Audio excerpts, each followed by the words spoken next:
Bonjour lumineuse Luciole, j'espère que vous allez bien, c'est Lucie et bienvenue dans ce nouvel épisode de Patouille Thérapie dans le journal à puce ou si vous préférez Bullet Journal.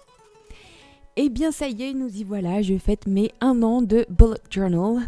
J'ai commencé à pratiquer cette technique de journalisation en janvier 2021 et tout comme le journal créatif de Anne-Marie Jobin, le Bullet Journal, imaginé par Ryder Carroll, est un outil formidable pour apprendre à se connaître et pour nous aider dans notre chemin d'évolution.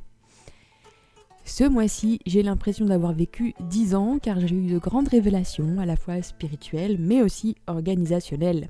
C'est ce que je vais donc essayer de vous expliquer dans cette vidéo, tout en commentant les pages que je vais réaliser sous vos yeux.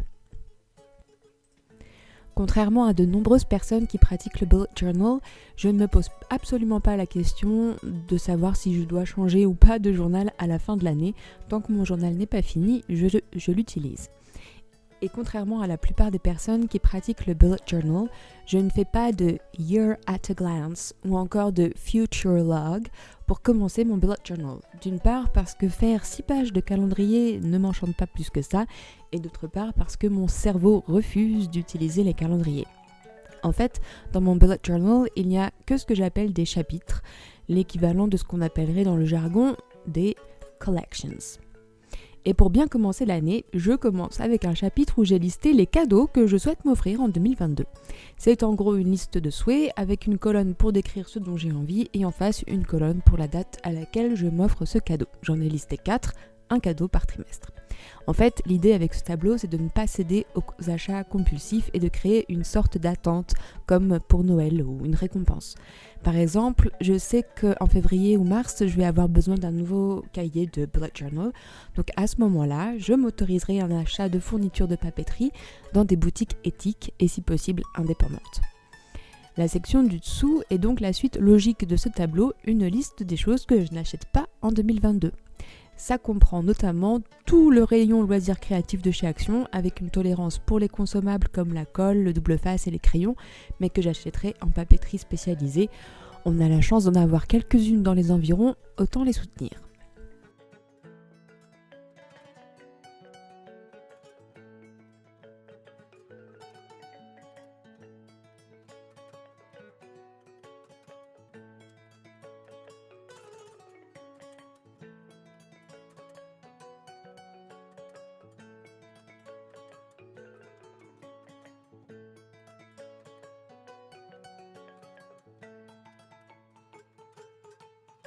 Quant au chapitre suivant, il est dédié aux cadeaux que je souhaite offrir en 2022.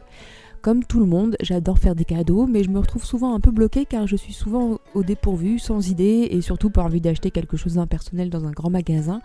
Donc dans ce tableau, j'ai listé toutes les personnes de mon entourage à qui je fais habituellement des cadeaux, les idées de cadeaux que je peux leur fabriquer et la date à laquelle je dois m'y prendre. Avec ce genre de page, j'y vois déjà beaucoup plus clair. Ça m'a permis de réfléchir quelques minutes et donc d'anticiper, puis de noter tout ça pour me libérer de l'espace dans le cerveau.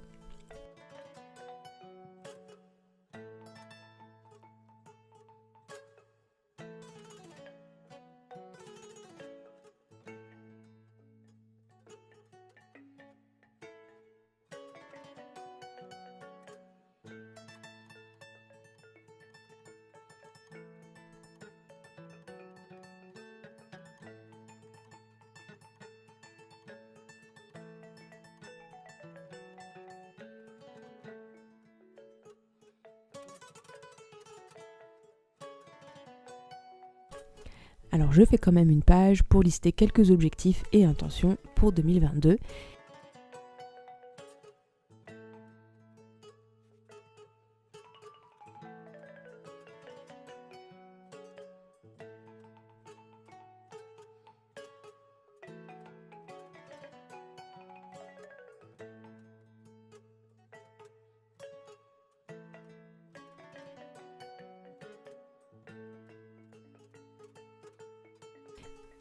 Et nous arrivons donc à la section à page noire dans mon cahier. J'arrête pas de bafouiller ce soir.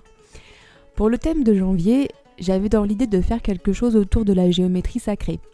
Mais dans géométrie sacrée, il y a géométrie, et comme j'ai pas vraiment d'outils pour faire des formes géométriques harmonieuses, j'ai fait un mix entre des petits dessins à main levée, toujours un peu ésotériques, avec pour fil conducteur les yeux, et des mandalas, car un mandala c'est tout simplement un cercle sacré, donc de la géométrie sacrée.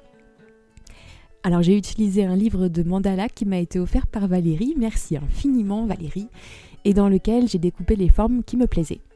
Et j'adore le contraste noir sur blanc.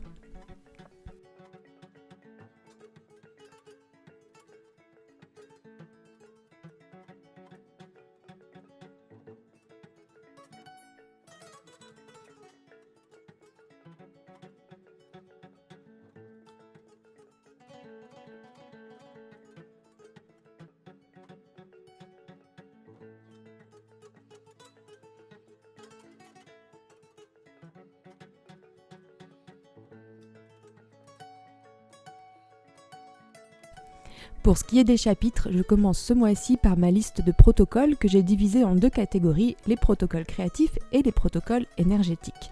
Dans la colonne des protocoles créatifs, je vais lister toutes les idées de pages que j'ai envie ou besoin de faire dans mon grimoire. Et dans la colonne des protocoles énergétiques, je vais lister les protocoles que j'ai envie ou besoin de réaliser à partir du livre de Natacha Calestrémé.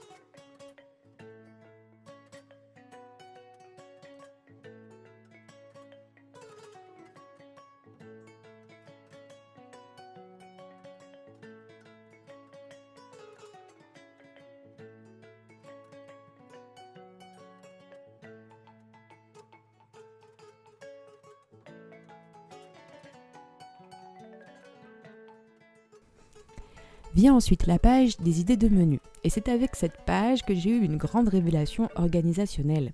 Comme je vous l'ai dit, je n'arrive pas à utiliser les calendriers version papier dans mon journal et bien sûr j'ai constaté que je suis toujours un peu en train de courir et de faire les choses au dernier moment, ce qui me met une pression de dingue. Mais en plus, j'ai réalisé que quand je faisais des pages comme celle-ci dans mon journal ou dans mon livre Anémocor ou encore dans mon journal à patouille, eh bien je ne les utilisais pas car le mois était déjà en cours et je me retrouvais donc encore à courir. Heureusement, j'ai eu un éclair de lucidité et la solution m'est apparue et c'est très simple. Toutes les pages que je fais en janvier me permettent en fait de préparer le mois de février. En effet, pour moi, ce dont j'ai besoin pour m'organiser, ce n'est pas d'un agenda, mais d'un endroit sécurisé pour réfléchir et faire le tri dans ma tête. J'ai besoin d'écrire, de faire des réunions avec toutes mes personnalités pour faire émerger des idées et établir un plan d'action. Donc pour la page recette par exemple, en janvier je vais prévoir un petit temps de remue-ménage avec une tasse de thé et mon journal pour poser par écrit mes idées de repas, les ingrédients, les quantités, éventuellement la recette. Pour la page des protocoles c'est pareil, je vais prévoir un temps de réflexion avec mon journal pour lister mes idées de protocoles et aussi les dates auxquelles je vais les réaliser. Voilà, je ne sais pas si c'est très clair et compréhensible, mais pour résumer, je dirais que mon cerveau fonctionne sur le mode rétro-planning.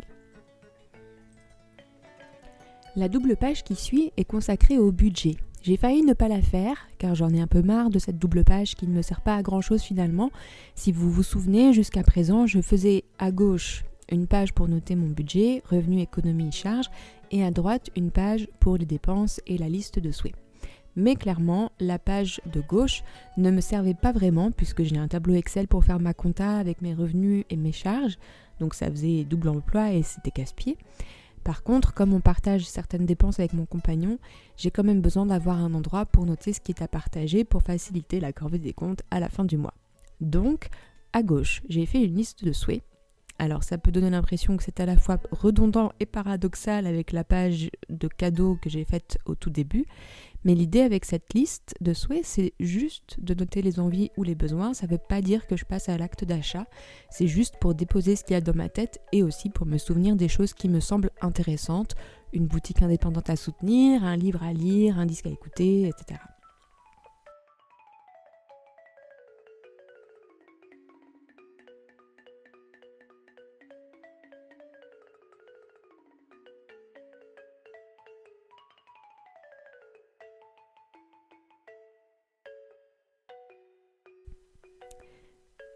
Alors, le chapitre qui suit, c'est le chapitre auto-empathie pour m'aider à faire face aux tempêtes qui me traversent, que ce soit des crises d'angoisse, de panique, de colère, les conflits, les envies de fumer ou juste des passages à vide.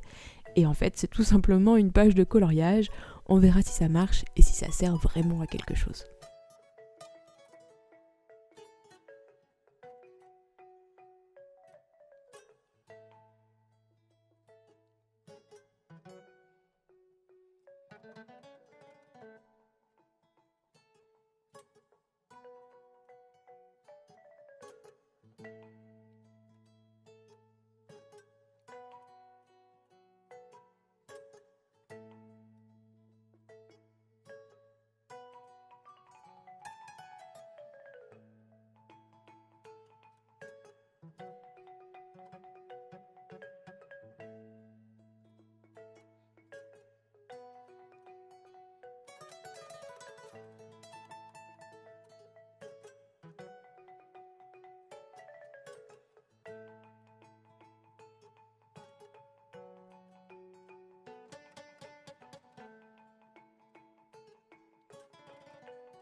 Et enfin, voilà le chapitre consacré à la bibliothèque.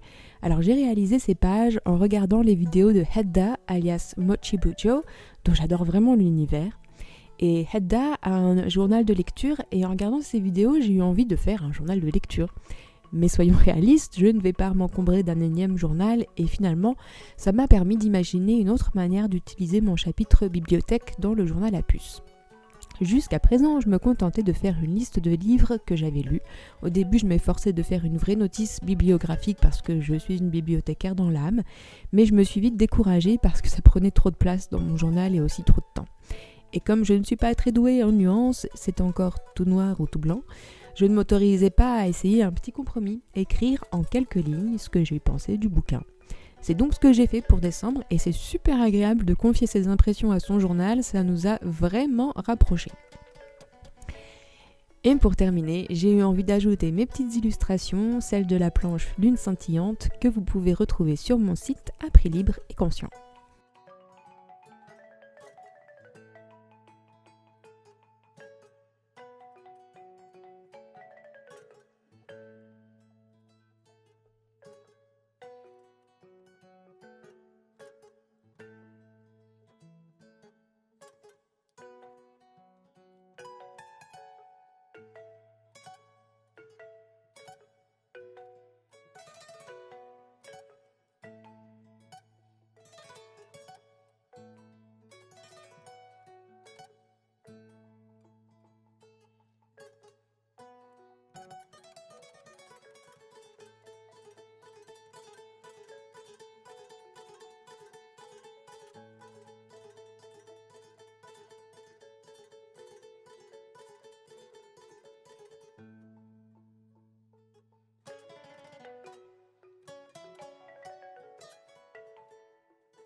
J'espère que cette vidéo vous donnera des idées et si vous êtes encore là, vous pouvez insérer un emoji calendrier dans les commentaires.